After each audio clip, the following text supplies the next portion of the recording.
खुलुमनाय जासिहरबाय बयनिसिमबो जोंनि हारिनिनो आइ आफा बिदा फंबाय बिब' बिनानाव बयनिसिमबो आं दिनै आंनि इउटिउब चेनेलाव मोनसे सावरायनाय लानो आखायाव लादों। बेयो जाहैबाय जोंहा जोंनि काउन्सिलनि बिसायख'थिखौ लानानै। दा जोंहा देग्लाय 2020 मायथाइयाव जे काउन्सिल इलेक्सन जानो गोनां दङ, दा कर'नानि थाखायनो लेट जाबोयै दासिमबो जायाखै। खोनानो मोन्दों एबार सेप्तेम्बर लास्टआव जागोन, नाथाय जामारगोन ना जामारा अक्ट'बरसिम थांनोबो हागौ नामा। नाथाय केम्पेनिंफ्रा सोलिगासिनो दं, गासिबो पार्टिनिनो केम्पेनिंफ्रा जेरावबो केम्पेनिं खालामहोनायनि पारमिसन होनायखौ नुनाय बायदिब्ला इलेक्सनखौ जासिगोन बायदि नुबाय। मानोना कर'नाखौ जुदि एसेबां स्ट्रिक्टलि गभर्नमेन्टआ सिगाङाव लानाय बायदि लायोमोनब्ला दा बेफोरबायदि केम्पेनिंफोरखौ मेल मिटिंफोरखौ जाहोनाय नङामोन, आं बेफोरबायदि सानदों। जासिगोनानो सेप्तेम्बर लास्टआव होनदोंमोन, नाथाय सेप्तेम्बर लास्टआव जायाबाबो अक्ट'बर फार्स्ट उइकफ्रावनो जायोब्ला मोजां। मानोना इलेक्सना जेसेबां थाब जायो एसेबांनो मोजां जोंनि थाखाय। मानोना गोबां लेट जाबाय, गोबां देरि जाबाय कर'नानि थाखाय। मानोना जेसेबां लेट जागोन एसेबां जोंहा गोबां खामानिफ्राबो थाबथानानै थागोन आरो जोंहा एसे गावजों गाव एसे गुलुं गुजुं दुं दुं हाव हाव बार बारबाय थायो। मानोना जोंनि दा काउन्सिल इलेक्सनाव मोननैबो जोंहा UPPL आरो BPF होननाय मोननै जोंनि बर'नि दैदेनगिरिफोरनिनो दैदेननाय मोनसे गोख्रों राजखान्थि हान्जा दङ।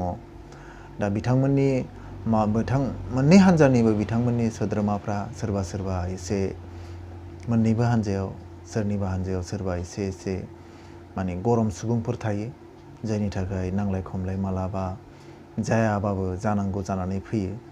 दा बेफोरबायदि जायोब्ला जोंहा गोबां समाजा गुबुंले जायो आरो जोङो गुबुन हारिनि सिगाङाव मिनिजानाय जायो।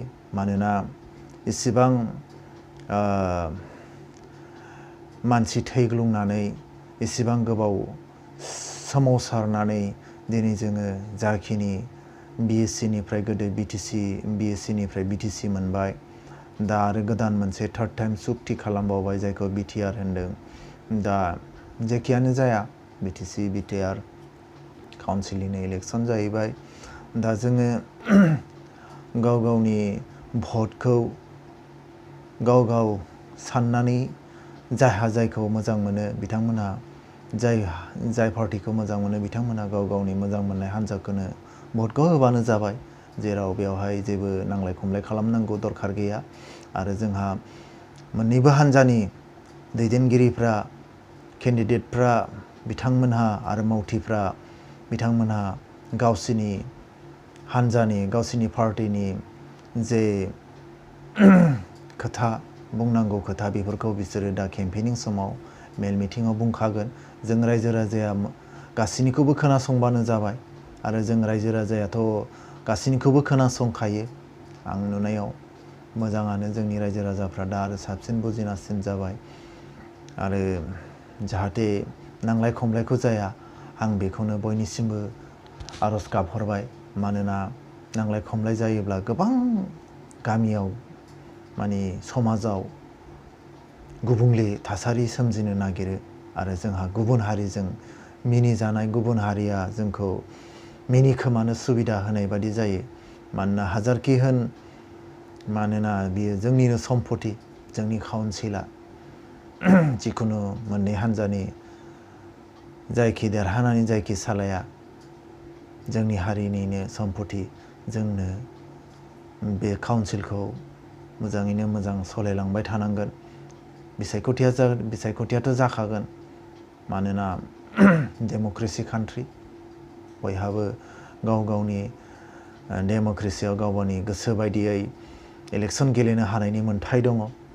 दा जोंनि बयबो आइ आफा रायजो राजा बिथांमोनहा जायहा जाय पार्टिखौ मोजां मोनो बिथांमोननोनो भट होबानो जाबाय आरो भटनि नामाव जाहाथे माने बेफोरबायदि गुबुंले थासारि जाया बेखौनो आङो बयनिसिमबो गुरैयै आरज गाबहरबाय आरो फैगोन बिसायख'थिखौ आं गोजोनैनो मोजाङैनो मोजां जाफुंसार जागोन आरो जायखि हान्जायानो देरहाया जोंनिनो बे ओनसोलनि रायजो राजानि मोजांनि थाखाय डेभेलपमेन्टनि थाखाय गोसो होसारनानै जेबो करापसन गैयालासे जेबो जाख्ल'नाय गैयालासे जेबो सोबख्ल'नाय गैयालासेनो जोंनि एबारनिफ्राय एबार माने मोजाङैनो मोजां जोंनि बे काउन्सिलखौ जायखि हान्जायानो देरहाया सालायलांगोन होननानै आङो मिजिंथिबाय